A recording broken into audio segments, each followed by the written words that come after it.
Praise the lord. July 12వ తేదీ 2024. ఈరోజు దేవుని వాక్యము, నీ దేవుడైన యెహోవా నీకు ముందుగా దాటిపోయి ఆ జనములను నీ ఎదుట నుండకుండా నశింపజేయును. నీవు వారి దేశమును స్వాధీనపరచుకుందువు. ద్వితీయోపదేశకాండము 31వ అధ్యాయం 3వ వాక్యము. అవును క్రీస్తునందు ప్రియులారా, నీ ముందర నడుచువాడు యెహోవా. ఆయన నీకు తోడయుండును. ఆయన నిన్ను విడువడు, నిన్ను ఎడబాయడు. భయపడకుము, విస్మయం పొందకుమని ఇశ్రాయేలీలందరితో చెప్పెను. నీకు విరోధముగా రూపింపబడు ఏ ఆయుధమును వర్ధిల్లదు. ఆ గొప్ప సైన్యమునకు మీరు భయపడకుడి, జడియకుడి. ఈ యుద్ధము మీరు కాదు, దేవుడే జరిగించును.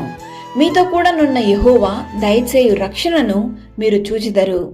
యెహోవా మీతో కూడా ఉండును. మీ పితరులతో ప్రమాణము చేసిన దేశమునకు పోయి దాన్ని స్వాధీనపరుచుకున్నట్లు నేడు నేను నీకు ఆజ్ఞాపించిన ఆయన ఆజ్ఞలన్నిటినీ అనుసరించము. దేవుడు ఆశ్చర్యముగా ఉరుము ధ్వని చేయను. మనము గ్రహింపలేని గొప్ప కార్యములను ఆయన చేయును. ఈరోజు ఈ వాక్యం వింటున్న ప్రియ సహోదరి సహోదరులారా, మీ శత్రువుల ఎదుట ఆయన నిన్ను సిగ్గుపరచనివ్వడు.